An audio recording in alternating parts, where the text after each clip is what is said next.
Hello and welcome. It's Sunday.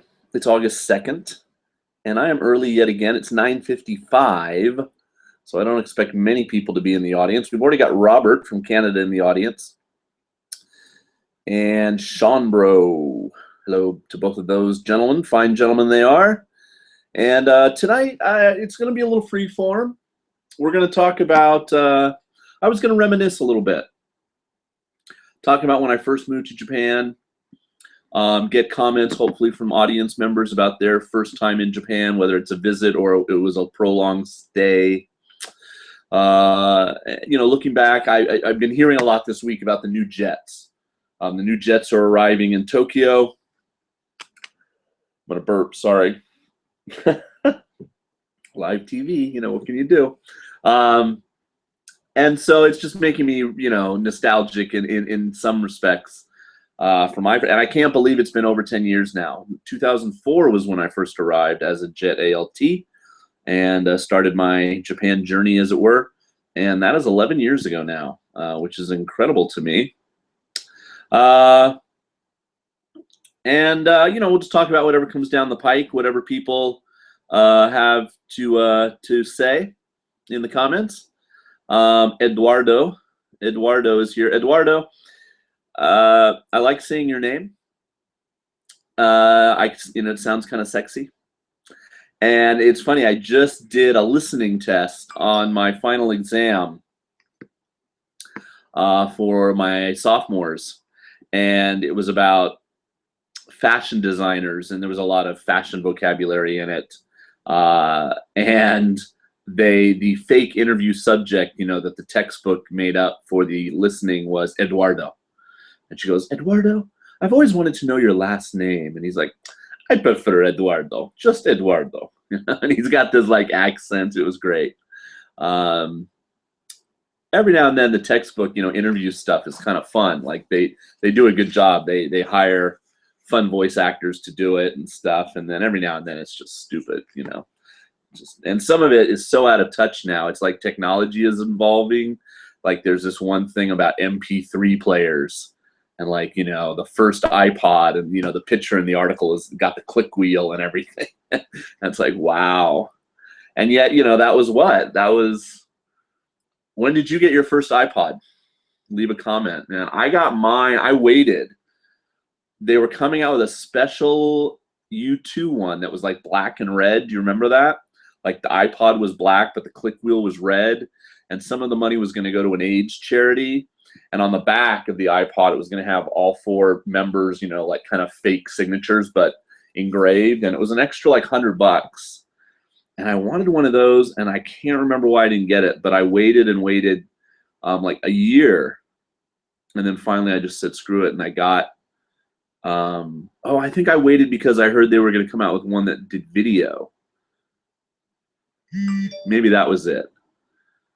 And so I got my first one, I want to say in about 2006 or 7. That was when I got my first iPod.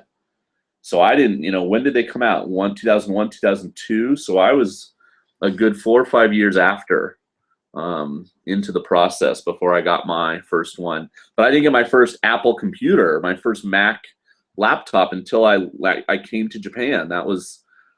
I just needed a laptop. I knew I needed a laptop to be able to do internet at my new apartment. And I had never owned a laptop in my life. And I knew PC, I knew how to do Excel and Word and stuff, but, PCs are always breaking down. They're always getting viruses, and I thought, I'm not going to be able to go into a Japanese computer store and explain problems and get help right away because my Japanese was so low level then. And so I just heard so many good things about the Mac, how they never got viruses, how they never broke down, how they were really reliable. And I just went, you know what? I'm going to get a Mac. And it's turned me into an Apple guy, definitely. All right, cool. People are showing up. Frederick is here. Frederick from the hinterlands in Europe. Yes, I started early, Cordy Sepp, Mr. Cordy.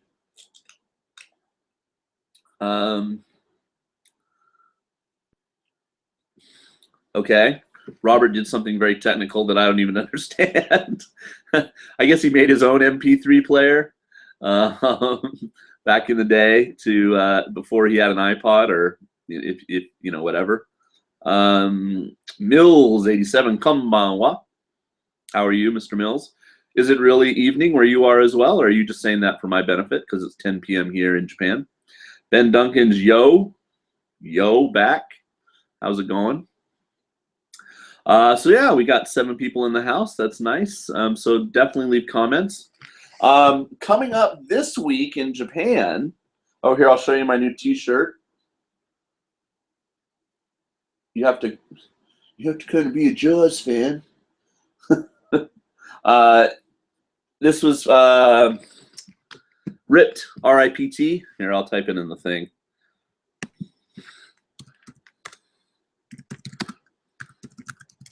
I think that's how you say it.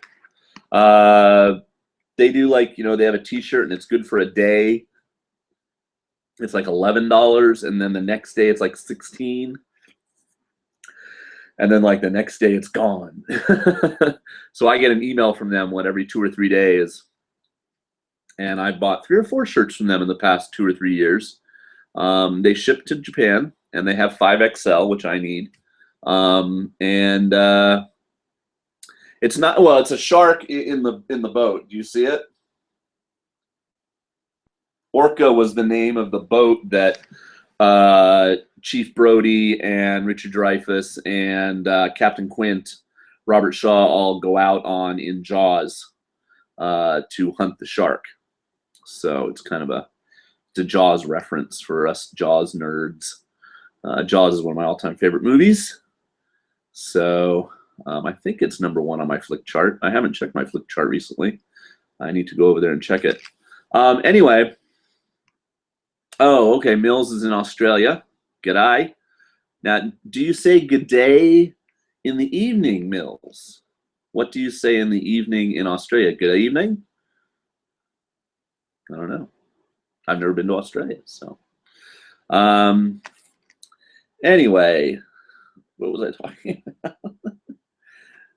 Yeah. Oh, and speaking of T-shirts, I just should mention for you Sumo fans that Teespring, teespring.org, teespring.com maybe, and then the slash part is Sumo Shirt 1. Go over to Teespring, and when it comes up, just add Sumo Shirt 1 to the website, and you'll see my Yokozuna T-shirt is yes, an orca is a type of whale. It's a killer whale, in fact. So it kind of makes sense. The way the killer whale is hunting the great white shark. Makes sense. Yeah, you really do need to see Jaws again if you haven't seen it in the past 5 years or so. It's such a good movie. Such a good movie. Anyway, if you're a sumo fan and you were interested in my Yokozuna T-shirt, the kanji Sumo Yokozuna, and on the back it had the thing about throwing rice and kicking ass, go to Teespring. Completely like unbeknownst to me until I got an email from them. I guess the T-shirts just stay up now, and if 5 people click on, hey, I want to buy this, they reactivate it. So 5 people did, and they sent me an email, and then it took me a few days to get over there, and by now 8 people have signed up, and I think it gets printed if 10 people say yes. So 2 more people want to buy it. There's a whole slew of different colors available and sizes and brands. If you missed out on it and you want that Sumo shirt, it got great reactions when I wore it in Nagoya. So if you're a Sumo fan and you want that shirt, I think the cheapest is around $17. I get some of that, and go over to Teespring and then have a look. You have until August 6th, which is Thursday, probably America Thursday. So if you're in Japan, until like early Friday morning. I am hardly working, my friend huggers. I am completely on vacation. Although I do have to go to work tomorrow. I have some, tell you, teach in the university. I have some lazy ass students is what I have. And it's like they only have to get 60% to pass. And I've got some students who are at like 52%, 54%. And it's like, you know, and it's mostly because they didn't come to class, or usually they didn't come to class and therefore they didn't do homework, or they're just lazy and they didn't do homework in general. So it's like, all right, you know, I'm the one who generally is in charge of teaching the kids who have to repeat that fail the first time.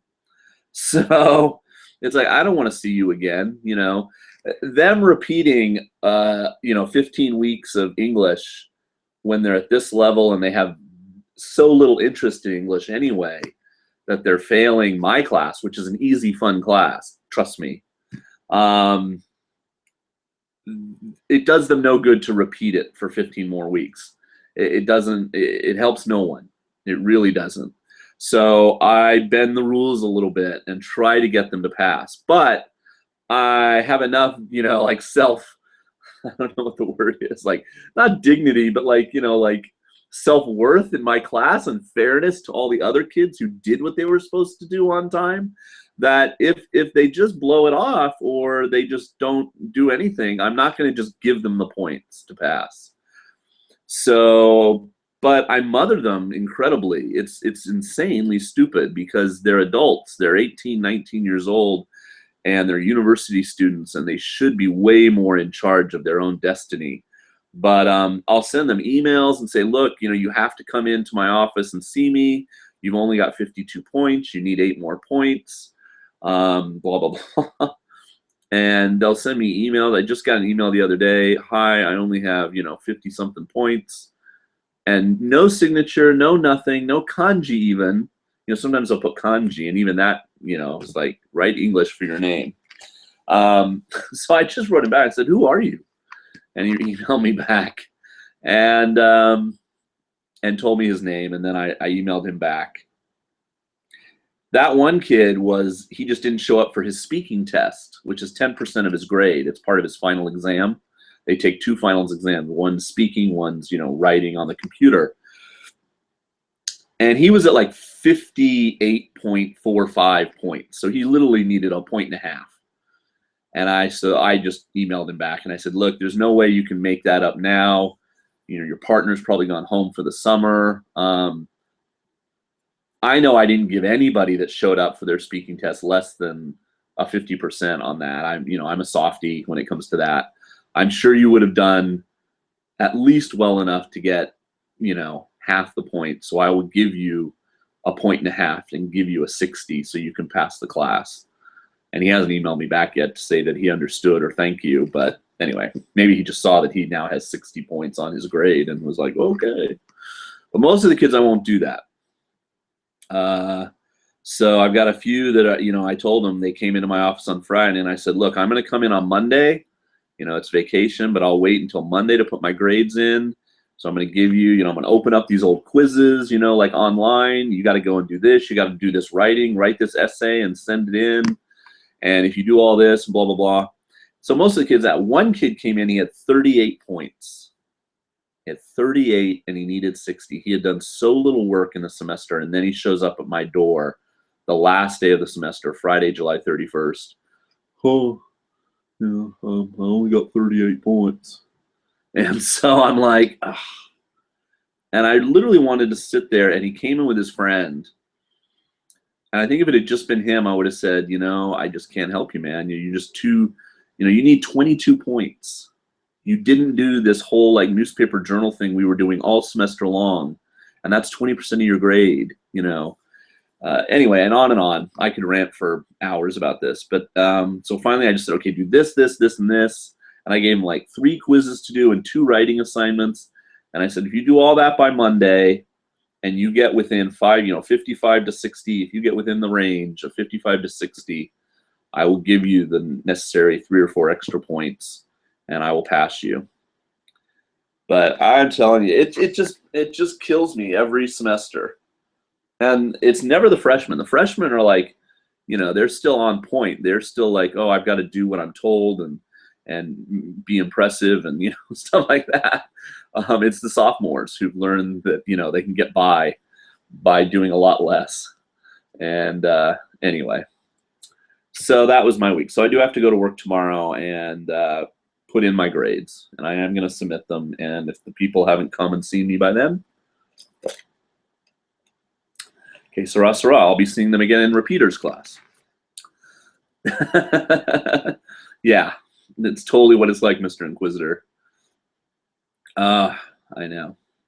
I am so nice to my students, and I always imagine that I'm going to be hard, but it's just hard when they're standing there and they don't really understand English. So I can't see if I was in America, I would totally chew them out and berate them in English, right? And then be like, okay, after I said all this trash about you, I'll give you a second chance. But they don't understand any of that, and I don't have the language in Japanese to be abusive. So I just, yeah, I'm a softie. I don't know. But luckily, most of my students, this is like 8 students out of 45. All the other students have above 60%. So, and I think out of those 8, 2 will probably not pass. So I'll probably have 2 out of 45 that fail my class. And that's not terrible. That's on them. Trust me. I don't feel bad like I didn't do them well, or I didn't give them good instruction. It's mostly that they were either absent a lot or didn't do homework, or a combination of both. And it's not because they're not smart enough or the class is too difficult. Almost never. So anyway, Bunzi's in Tokyo. How's it in Tokyo, Bunzi? I bet it's bloody hot there. I worked in a supermarket during the summer, saved my vacation up until now, and just started. June and July has rained away in Sweden. Yeah, it's been pretty rainy here, but I don't think you'd want to be in Japan right now. It's so hot. I don't know how hot it gets in Sweden. I just watched this show about Sweden. It's kind of funny. Amy Poehler, who's a famous American actress and comedian, has a brother, Greg, and he married a Swedish woman in real life, and he's made a sitcom about it called Stuck in Sweden, Staying in Sweden. I can't remember. Anyway, I watched him on iTunes. It was cute. I thought it would be kind of that good fish out of water, like I just moved to Japan story, and there was a lot of that in it. Some of it was kind of silly, but yeah, it was like $10 on iTunes for the first season. So yeah, it was a cute show. I'd like to go to Sweden and Finland and Norway and visit some of those countries. I don't think you missed much. Eduardo, thank you for asking. No, well, I don't get to do it this fall, which is a shame. Which is the last 2 times I did it, it was in the fall semester, and this fall semester I already know what classes I'm teaching, and then the Beatles class is not one of them. But I might get to do it in a year. I think I told you guys that I'm shopping around for another job, and I've applied for a few. One that I didn't get so far, and so not that I don't like where I'm working, but I think I'm done living in the Inaka, the rural countryside, for a while. I think I want to move. Like the one job I tried to get that I didn't get was in Kobe. Another job that I'm gonna try to get is in Kanagawa, which is right next to Tokyo. It's like between Tokyo and Mount Fuji. There's even a job I'm thinking about applying to that's in Nagoya, which is Victor country, and obviously home to a sumo basho. So I think I want to change a venue. I've been in a rural countryside, small towns now for 10 years. So, but having said that, my basic plan is to stay where I am, until I get a different job. So I'm thinking a year ahead. In my mind, I'm thinking, oh, I'll still be working here, even though I might not be, is I guess what I'm trying to tell you. Some of the jobs, actually, I just looked on the job website today because I had some spare time today, and they want you to apply like in August, and they want you to start like in September or October, like which I can't do. You know, I can't cut out on my job now. That would just be way uncool to do to my current employers and to my students, and you know, just yada yada. And moving in the summer just be brutal. I'd much rather move in February or March if I can.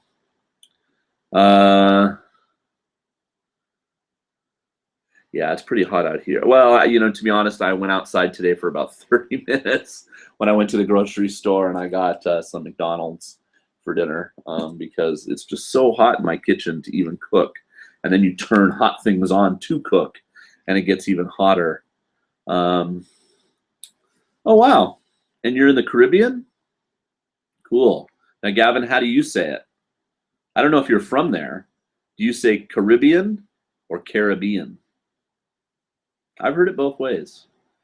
I think it's Pirates of the Caribbean in the movies, right? But I've always heard Caribbean.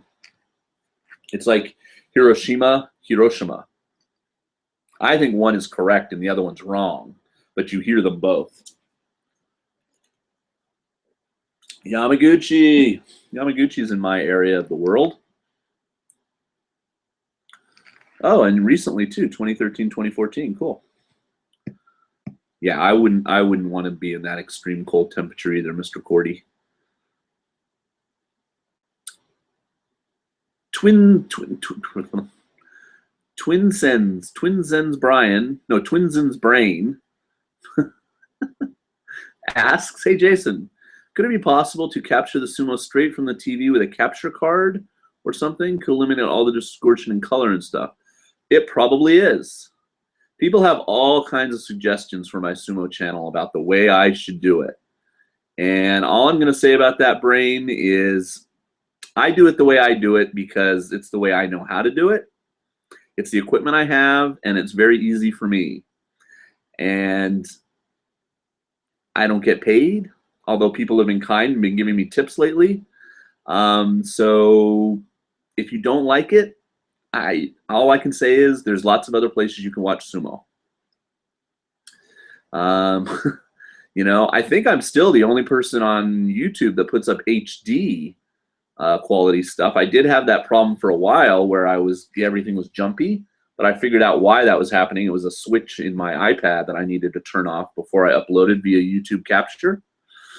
You know, you live and you learn. I used to have a little digital camera that I would point at the TV. I mean, if you go back and you look at some of my old videos from like 2008, 2009, when I was still a Jet, and I was putting up sumo videos, I think my footage is pretty good, and I try to be timely. I do my best. I'm not as good as Kintamiyama, you know, so he's an option too. I think a lot of people watch us both.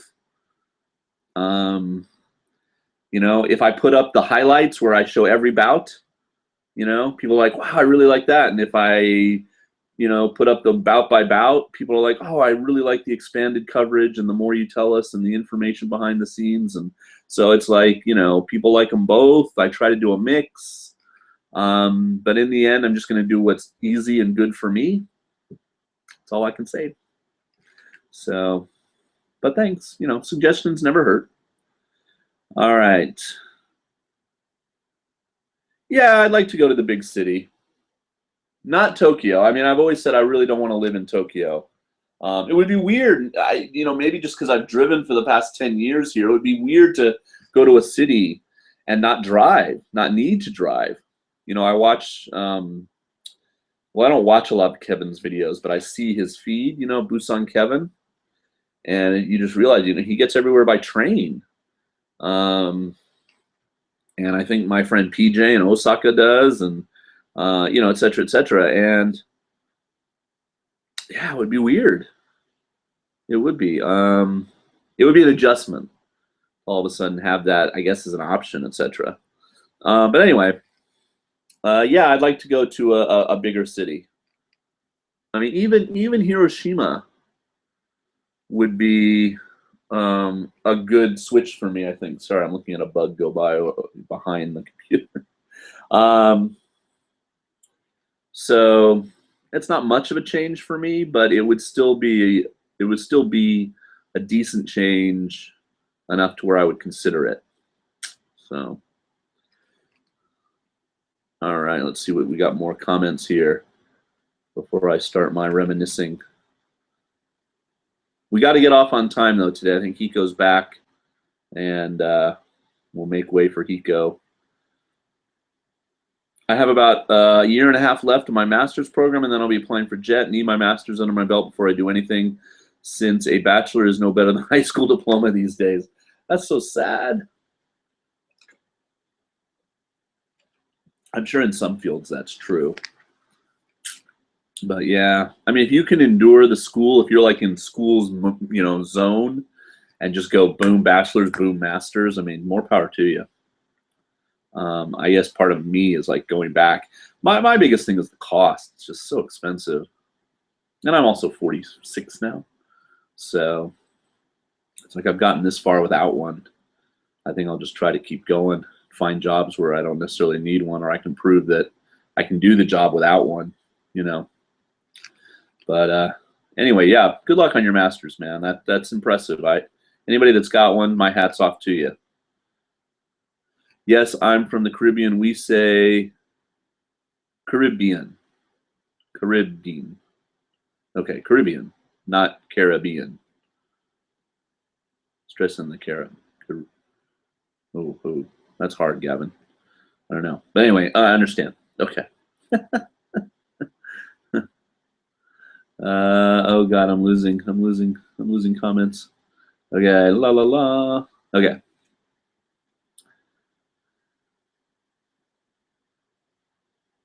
Yeah, I really, you know, straight for TV capture. I mean, if you want to make a video and put it on your channel and show me how to do it with a Mac, I would totally watch that and then think about it. Like, you got to walk me through it, man, because like my brain is pretty good, and it used to be damn good. But technology is certainly, like, you know, just coming in waves, and it's like hard to keep up. And yeah, sometimes people talk about stuff. I mean, Hiko talks about stuff on YouTube, and I'm just like, wow. I mean, I still want to be able to do a show where like I can show things like he does and have multiple, you know, things going on, and you can see my desktop. And I know that it's not that difficult, but I kind of have to be shown how to do it. I guess I'm a visual learner like that or something. Yeah, I'm gonna hold him down and like punch him in the head and make him show me how to do it one day when I go to visit. Fred, oh, you only watch my sumo videos. Okay. Well, that's okay. There's Busan Kevin.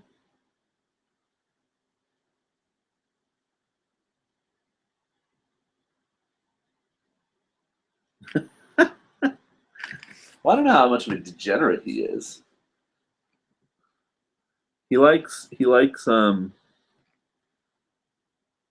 beer. We know that about Kevin.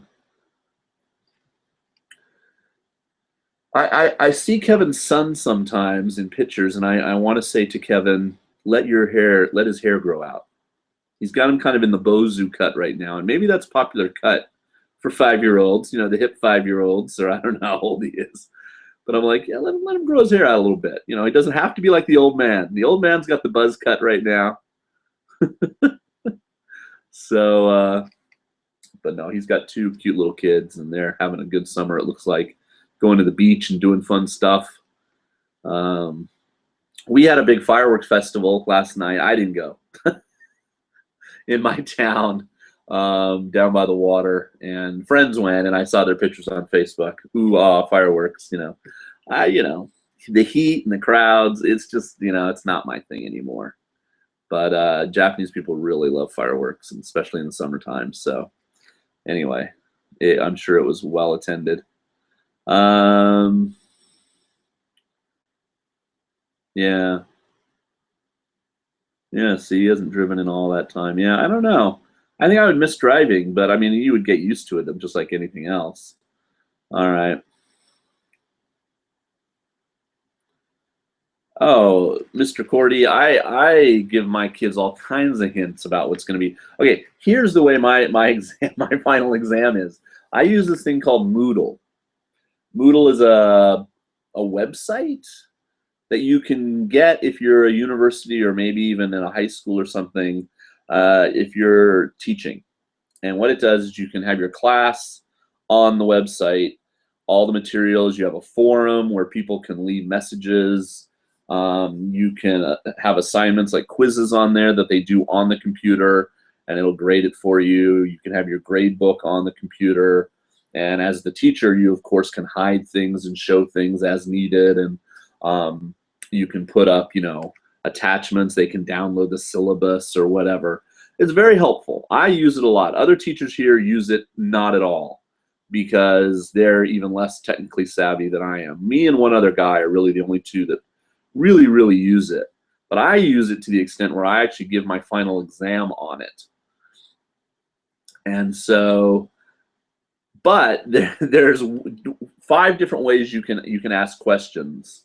You can have them be adaptive integrated. You can have all these different categories. And so what that means is that if there's 5 true false questions, after they do the 5 questions, they can click check, and it will tell them if it's right or wrong. Now, if they choose to click check, they get a small minus, and I choose the percentage. On a 50-50 question, I take off 50% because, obviously you're going to get it right on the next try. But if it's a multiple choice thing, I think I take off like 10%. If it's a fill in the blank, I think I do 10%. So make basically 0.1 points. They get a minus for checking and being wrong. If they check and they're right, then it's all apples and pears. So that's how easy my test is. And then on top of that, they can do the whole test, click submit. It will tell them everything that's right and wrong. And then they can try it again if they have time, and all the answers will be there, and they can just change all the wrong ones to hopefully right ones, other than the essay that they have to write inside the exam that I check later. So it's incredibly easy. See, I mean, like I'm saying, I'm an easy guy. So the kids that do poorly on the test, I just figure, they and the questions are generally recycled from their book. I don't change the grammar questions. I make up new, like they have to read a passage and then answer questions, or there's a listening, like I said, that they've never heard before. What else? There's an essay topic they have to write about that they've never written about before, but it's very similar to one we did in the textbook, etc., etc. So yeah, my tests are easy. All right. Let's get back into comments.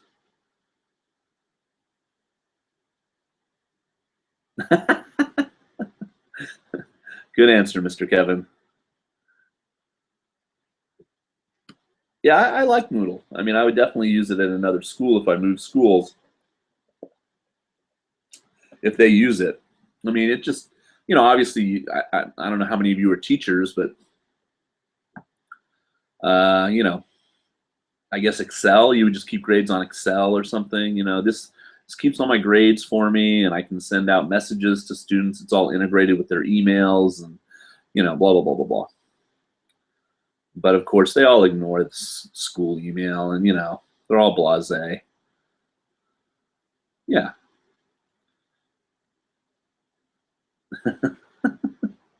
All right, so let's go back. Oh, so I was going to say the thing that's happening here this week. So I have to work tomorrow, so I do have to leave my apartment. And then Tuesday I probably won't. Tuesday I'll probably just stay at home. My video store was having a rental sale. It was 80 yen for old movies. So I rented like 5 episodes or 5 discs, I think with 2 episodes each, of that season of 24 where it's in London. So I'm going to try that. Never watched it. I like 24, but I never saw that final season where they go to London. And so it was like, I don't know, like $3. What was it? What's 5 times 80? $4. 400 yen. I shouldn't say $4 anymore because the exchange rate is nothing like that anymore. So So that's something to do inside where it's cool. Wednesday is the opening day of Jurassic World. It finally opens here in Japan, and for some reason it's opening on a Wednesday, which is unusual for Japan, but that's probably because it's summer vacation here for kids too. So I might drive up to my theater, which is a 2-hour drive, and go see it on Wednesday. Hopefully meet some friends up there for dinner. Thursday I have my private tutoring, and then this weekend is Mission Impossible. So I don't know if any of you guys have seen Jurassic World or Mission Impossible Rogue Nation. If you do, if you have and you want to leave a comment, please do. No spoilers, of course. You can just basically, yeah, it was good, or no, it wasn't good, or yeah, I liked it, or nah, it was kind of boring, whatever, your opinion is. So 2 big movies coming out, and then really nothing for the rest of August. I think that's like it for like 3 weeks. So I'm almost thinking I should space them out. If I go see Jurassic World on Wednesday, wait until like the next week. But next week is a big thing in Japan called Oban, which is a big holiday for Japanese people. It's to do with their dead relatives and revering your ancestors and going back to your hometown and seeing your family. And it's like the Mexican Day of the Dead mixed with Thanksgiving. It's a big deal. It's like unofficial. It's not on the calendar, but like everybody gets it off, and a lot of businesses shut down. Not like, McDonald's and the grocery store and the gas station, but I think a lot of other businesses, they almost have to give their employees 3 days off. Now, some employees I know, like when I was working as an ALT, you would just get 3 days for Oban in August, and they would say sometime in August there would be a deadline. Between now, August 2nd, and August 31st, you get 3 days off. You have to take them in August. You can't just use them again in December to have a long winter vacation. So most people take them around the quote-unquote official time that you're supposed to take, which this year is 12, 13, and 14, going into that weekend. So you don't want to have to go anywhere. There'll be a lot of people on the roads. Touristy places will be very crowded. But I think you're supposed to kind of hang out. You're supposed to go to the grave of your ancestors and stuff like that. But obviously none of that affects me, other than the fact that, like, if I went up to Izumo, for instance, to go to the movies, it might be really crowded at the mall. It could be the kind of thing where there's a lot of people on the road. It could be the opposite. It could be everybody's at home doing family things and it's empty. I can't quite remember. I'm usually in America. I'm not going home to America. So, but that also means that kids that were off in college are coming back to their hometown, which, my hometown is Izumo. So if I go to Izumo, perhaps kids that went off will be like, hey, Jason, let's hang out. And I could see some former students that I haven't seen in a while. So that could be fun too. Easy like Sunday morning, yeah. I love that song. What's that, Lionel Richie, Commodores? What is the Moodle? Moodle is if you just type in Moodle in Google, you might get like an about page or something about it. It's a teaching tool, and a lot of people seem to use it. If you're a teacher, a lot of teachers know about it. But if you're not a teacher, don't worry. You don't need to know anything about it. I quite liked Jurassic World, but it does have a few plot holes. Yeah. I think my expectations for it are probably medium. They're not huge, so I think I'll probably be entertained. My expectations are actually a bit higher for Mission Impossible. I thought the last couple were really good. I thought Ghost Protocol was awesome. Brad Bird directing it. I thought the stunts were great. Simon Pegg is great. I mean, I know he's a crazy nutball Scientologist, but I love Tom Cruise. I just think he's a movie star. I mean, I don't know if you guys saw him on what's the Tonight Show, Jimmy Fallon, about a week ago or sometime recently. He was doing the lip sync battle. I mean, the guy is just a movie star, And for my whole life, I mean, you got to remember, I was what? He first came around 82 taps, 84 or so Top Gun. I was like 12, 14. I mean, I was right there. And yeah, I mean, Risky Business. I mean, some of those 80s movies are just fantastic. And then I think he's really grown as an actor. I mean, I think he's, he is him. But I mean, I thought Jack Reacher, like a recent movie he made called Jack Reacher, was a really cool little movie. All You Need Is Kill is a fantastic fucking movie. If you haven't seen that movie, you've got to go out and rent it. I think it was called Edge of Tomorrow in the rest of the world. Great science fiction premise, great performance by Cruise and everybody else in that movie. So yeah, I like Tom Cruise. So I want to go see Mission Impossible, probably more than I want to see Jurassic World. I doubt anything's going to top Mad Max. That's definitely been my favorite movie of the summer so far. I would easily go see that again if it were still playing, but it's gone now from Japanese theaters. All right, any other? We got 21 people watching. I should probably refresh, see how many thumbs up, just to be like Victor. 13 thumbs up. Well, that's nice of you guys. Thank Anybody else in that movie? Oh, so yeah, I like Tom Cruise. So there we go. Have to quiet myself over on the other website. Okay, well, I've lost comments for some reason. Nobody's leaving any anymore, but maybe that's just because I'm being boring. I don't know. So 2004, I came to Japan. What are some of the things I remember? I remember if you're a Jet, they put you up in a really nice hotel, and this is still true even 10 years later with all the budget stuff that's gone on. Like, we used to have a mid-year conference that was in Kobe, which is how I know about the Portopia Hotel and Port Island where Kevin lives. They used to put up, all the jets kind of south of Tokyo would go to Kobe, and all the jets north of Tokyo would go to Tokyo. And, Jet would pay for it, your transportation. They would give you a stipend to be able to get on the Shinkansen or the train or whatever. And they would put you up in this hotel, and you had to share 2 people to a room. And, some meals. I don't think they paid for dinner. You were supposed to just go out and have fun. And of course, that's what most jets did. They went out and had fun, and obviously had too much fun because a lot of them were idiots and would get drunk and then would be useless the next day. But and then I went back my second and third year and gave presentations. And then after that, they tightened the belt and they canceled the whole damn thing. They don't do it anymore. Now they do it locally at the prefectural level, but they don't do a big one. And the one they did that was big was only for first-year jets who decided to stay for a second year.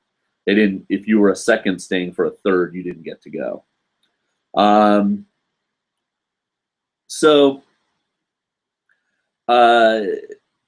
They have money though, and they fly you over economy class for the most part. From what they used to fly you business class a long time ago.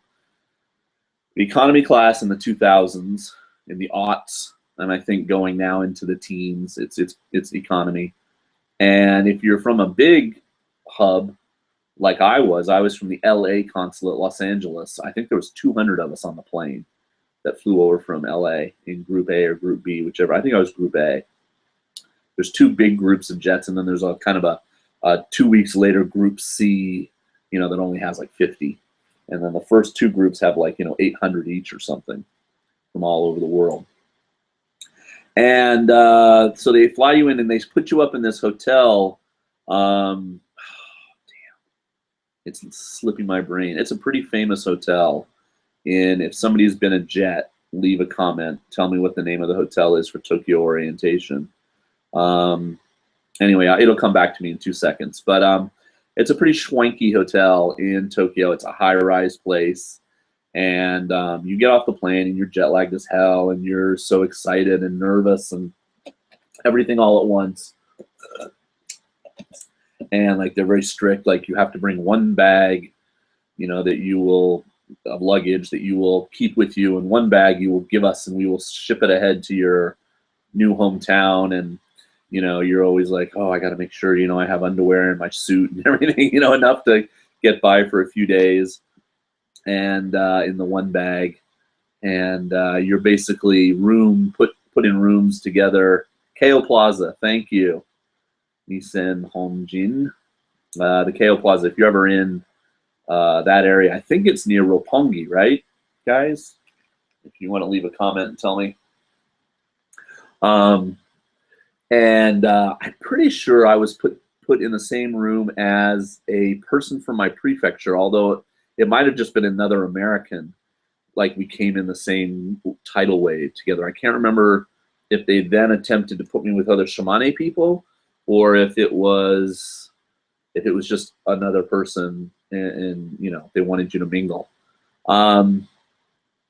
Anyway, one of the first things I remember is, so I got off the plane and I had 2 massive bags. You know, as Americans were allowed what, 50 pounds, which is what, 22 kg per bag.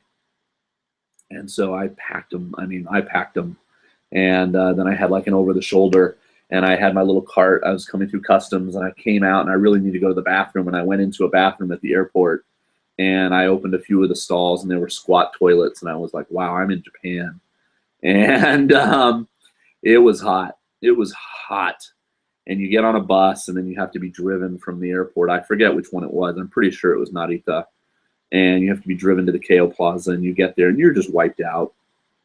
And they're cool. I mean, they're like, if you need to sleep, just go up to your room and sleep. But like the hallways and the elevator and stuff, there's no air conditioning on, and you're just like, what the fuck? You know, like you just can't imagine. It's so hot, and you get into your room, and of course, you know, there's no special like, you know, signs or anything to help you. Like there's an aircon thing like this, you know, on the wall, and you're just like, what the fuck do I push to get this air conditioning to come on, you know? And if you're lucky, your roommate maybe speaks a little Japanese or something.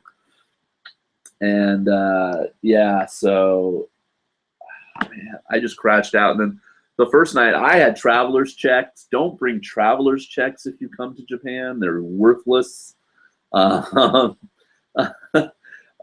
Just bring, try, and I know you can do this in America easily, but you do have to plan ahead. Try to buy $100, you know, a man. Try to buy some yen to get you through your first night or two here, before you can go to a bank during daytime hours. Because I went around, nobody would let me buy anything at a convenience store and sign a traveler's check or anything. So they had kind of a little bank window in the Keio Plaza Hotel, but it's like, you know, one person, one at a time, and the line, it's just ridiculous. Like it would be like 30 jets would be in line to try to get money. If you try to use credit cards back then, like nobody would take, you know, ATM cards and stuff, especially from a foreign bank. It's gotten better.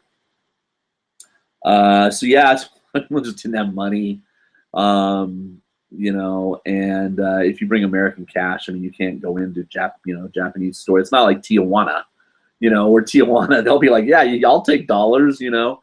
It's, you know, it's Japan. They want yen. They're not going to take your dollars. So there's that. And so I don't know what I guess I just kept all those traveler's checks and put them into my bank in Shimane when I arrived. But anyway, so we went out. We got like the ticket where you put the money in the machine and you push the ticket and you get ramen. I had my very first Japanese ramen, my very first night in Japan, and it was awesome. And I'm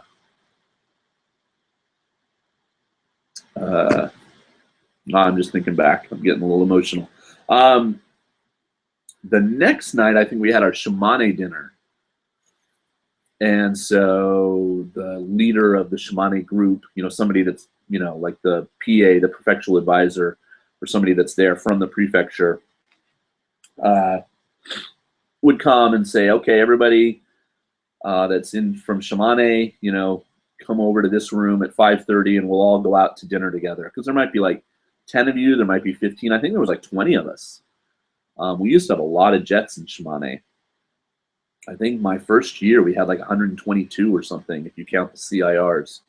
And now we're down to like 70 or 80.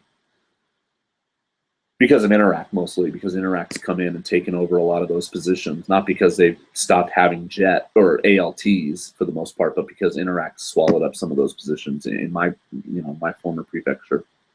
So yeah, we went out. We tried to go out to like some Mexican food, but it kind of was like more Spanish food, and paying the bill was a bitch, because people just didn't know what to do.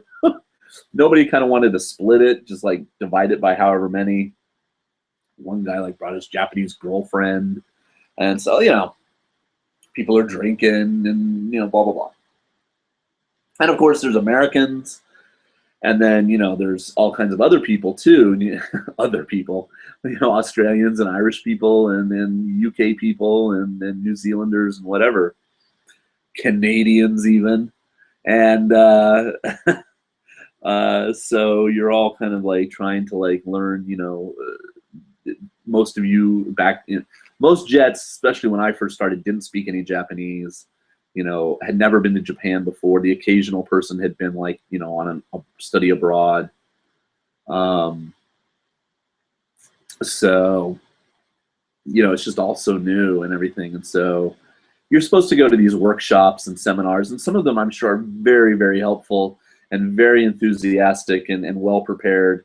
ALTs present them, like how to get your driver's license and how to survive the summer and what do you do in your first month of teaching, here's some tips and stuff like that.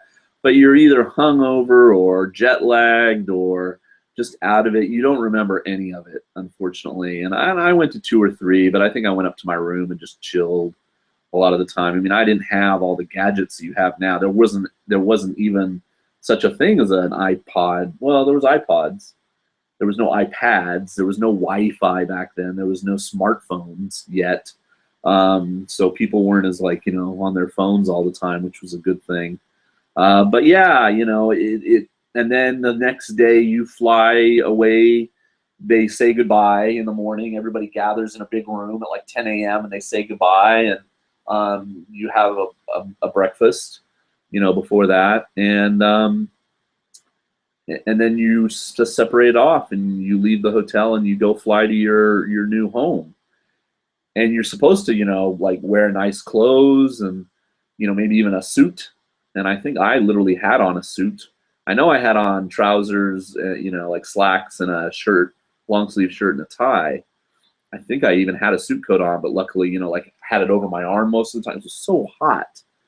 And I was big, I was big back then, not as big as I am now, but still big. And yeah, so, and then some people, are like getting used to like, when is it okay if I smoke? And, like the guys from like New Zealand and sort of, oh, I need to smoke, And then it's like you go out to a restaurant, maybe when they very first pick you, is it okay if I have a beer? And, but you're all adults, right? You're all 22, 23 or older.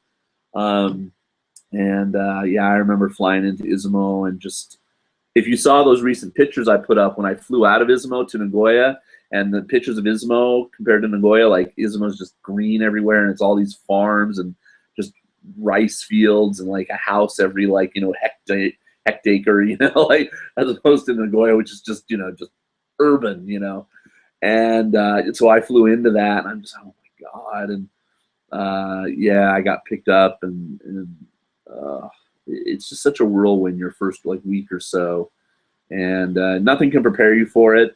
I could tell you about many different things. I could tell you my story and other people's stories. And I mean, I just am thankful we flew into Izumo Airport, and then we went out to lunch with the other there's about 5 maybe new jets, and some other older jets came to greet us, and prefectural people. So there was like, 10 to 12 people in the lunch party.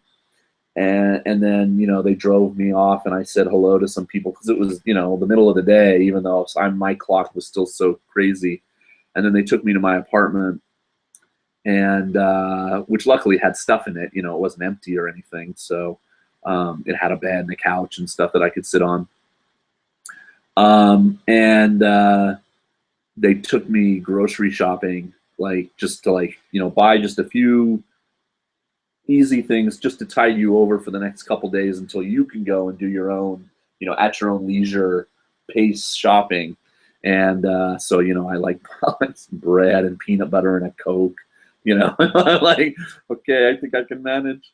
And it's just, nothing can prepare you for it. You know, it's just so crazy because you're not put, you know, well, some jets, you know, are put in an apartment and above them will be a jet and below or next to them will be, I mean, I was put in the middle of nowhere next to no one. And then, like I said, I was thankful that, you know, after we went to the restaurant, we started to sort of split up. Like it was only like 45-minute drive and I was in my town. Um, Other jets, you know, like if you were on the Oki Islands in Shimane, you had to drive all the way to Matsue, which is like 2 hours in a car, then get on a ferry and go across the water for like 2 hours on a boat to get to your place. Or, you know, you had to go down south. And, you know, some people, they didn't even fly. You know, if you were at different prefectures from Tokyo, maybe you had to go on a bus for 3 hours or something. So it's just all crazy. And it's just it's such an adventure. I mean, you know, people, it's just so much fun, and you're meeting all kinds of new people, and they're from all over the world, and you're all just excited, you know, if you're new, and you meet the older people who are jaded, and I mean, some of them are still, you know, into it, and it's just amazing. I had a bed, Cordy, right from the start. I never slept on futon until I came here to this town in this apartment. And I have tatami in that room over there. And I had a futon my first about 18 months. And then I finally gave up and bought a bed here. And now I sleep on a bed again. So, yeah. There's no reason for me to, I mean, that bedroom is just a bedroom. That's all it exists as. If I had to have it in here, I can see the point of needing to roll it up every day and put it away and blah, blah, blah. But I don't need to do that. So, yeah, Gavin, I mean, if I had an empty apartment when I walked in, that would have been a blow for sure. Because, yeah, I don't know what you would have done that first night. Unless they said, okay, well, here's an empty apartment and here's a futon, sleep on the floor tonight and we'll take you shopping tomorrow, you know? And I didn't have a lot of money when I first arrived, so I was like so lucky that I did buy some stuff from my predecessor. And I sent her money in like Ohio. But when I got to Japan, like, I mean, I needed a few things, but I had a TV, I had a rice cooker, I had a fridge, a stove, a bed, a kotatsu, you know, I mean, all this stuff. So, you know, I had to have services hooked up and routed into my name and like get my internet turned on, which took a long time back then. But yeah, you know, it's just such a great, I mean, I can't recommend the JET program highly enough if you're interested in coming to Japan and you want to, not even if you want to be a teacher, but if you think you can handle being, you know, looked on as a teacher, because you shouldn't ignore the job. I hate people that come on JET and just treat it as this, like, you know, the teaching part is just this side thing they do in between their travel to Singapore and, you know, Hokkaido and Guam. You know, those kind of people I wish would just not apply. You should take the teaching part seriously and do well in your job, but that doesn't mean you can't have an awful lot of fun outside of work, and you don't have to take it oh so seriously, especially if your future life is not going to be teaching. If it is, it's great experience. And yeah, you know, you guys know I love JET. So anyway, that was me a while ago. This is me now. You know, I've got 2 months because I'm not going home to America. I literally have nothing to do. My supervisor is leaving tomorrow, and she's going to be gone for like 25 days or something. So I'm going to go into work occasionally, work on some stuff, you know, maybe make enough money just so I can cover my like health insurance and stuff for the month, and just, you know, sleep in a lot, read some books, just chill literally in this room because it's the only room with air conditioning, and be lazy, I guess, for a while. And I wish I could travel and stuff, but see, I don't get a paycheck in September and October. So I don't teach in August and September. So it's not a lot of extra money to go to, say, you know, Kobe and bother Kevin, or, you know, go to the YouTube party in September. I was hoping I could maybe pull that off, but there's just no way. So yeah, so come visit me if you're in Japan. Let's meet up in Hiroshima. Now I do have to go to Hiroshima a few times to renew my visa. So that's one thing I got to do in the summer, because mine's a 1-year renewal. But anyway, all right. Wow, rice cookers here, so easy to use, dude. I mean, I gave mine away eventually because I just said, you know, I have so much rice at school, and when I go out to eat, if I go out to eat Japanese food, that's enough rice for me. I don't need to cook it at home. And that's what I don't have a rice cooker here in my house now. But they are awesome here. Rice cookers here are awesome. Yeah, eating out, well, it's not cheap, but it's not overly expensive. It really depends what you want.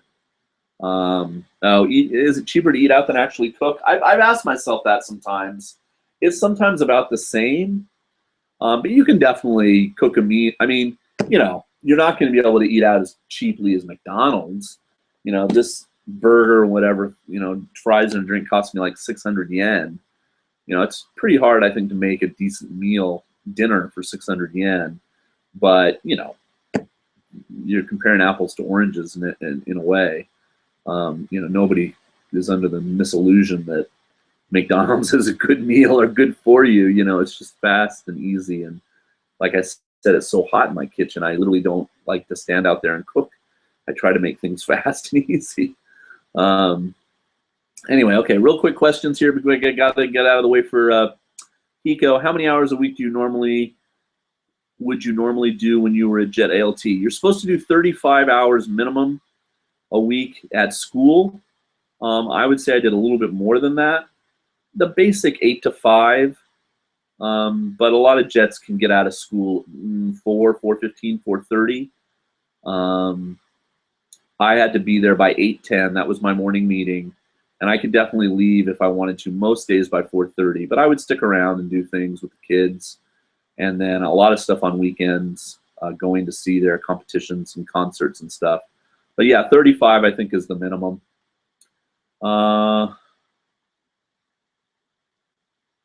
Oh, Robert, you guys have your own show Saturday night at 9 o'clock? Okay, 3 old dudes. I will do my best then to come by and be in the audience. If you want to invite me on sometime, you see me, I'd be happy to join in if you're conversating about something I'm knowledgeable of. Is there people who are interested to the Italian language, I mean learning it? Coco, yeah, I think you would find people. I know, for instance, there was a listing on Ohio Sensei, the job listing board. This past email I got for a bilingual French English teacher. I think you would find cause for somebody who can teach Italian and maybe English. Only Italian might be a little difficult, and even then, probably mostly in either Osaka or Tokyo. You would have to probably search. You're not going to find a job teaching Italian in Shimane, or Hokkaido probably. You know what I mean? Like it's too small a populations to draw from. But yeah, I would think you could possibly get work. All right, let's see. If you can't go see Kevin, Kevin should go to you. And I'm telling them all the time that they should have the YouTube gathering at Izumo Taisha. That Kevin and Victor and Hiko and all of them should come to Shimane. Like all the gods come to the shrine, But for some reason, nobody ever wants to do it. Oh, cool! You're going to Phoenix. You're going to Phoenix. You're going to Hiroshima in a few days. We'll have fun. I will be going to see Jurassic World probably in a few days. But yeah, I cook for myself a lot, but not. I'd say 5 out of 7 days. Then twice a week, probably I eat something like McDonald's. 20 classes per week. Rarely would we ever do the maximum. I thoroughly enjoy my time as an ALT, but you couldn't stay longer because you had other things you had to do. Yeah. Oh yeah, you're gonna have your busy weeks every now and then, but most of the time you're gonna have lots of free time as an ALT. It just beeps. Did you ever sit in on club activities after school hours just to get to know the students better? Oh yeah, all the time. I got to know. I mean, I got to be part of the kendo team. Really, got highly involved with brass band, the volleyball team. Those were probably my two main ones, and kendo. Certainly went to baseball games, soccer matches, track and field events to cheer on the kids. Went to chorus concerts. I mean, I was a superstar, man. But see, I'm not married. I never had a girlfriend while I was a jet. I didn't really have a lot else other to do. So I would take that time that you might spend, you know, or even, you know, other young people, other young jets going out and doing stuff. I would spend it with my students, you know, trying to be, you know, around for them. And that's just how I spent my time. So, all right, 3 old dudes. We got to do it. We got to make it happen. All right, yeah, Hiko's show. It's 11:01. We got to go. Thanks, everyone, for watching. Have a great summer. Next Sunday, I will be here. I will be here. I think we have to talk about the atomic bombing, the 70th anniversary of the end of World War II. Some serious topics, but some fun as well, I hope. So peace. Thanks for watching, guys. See you next time. Bye. Bye in the comments. Okay, see you later.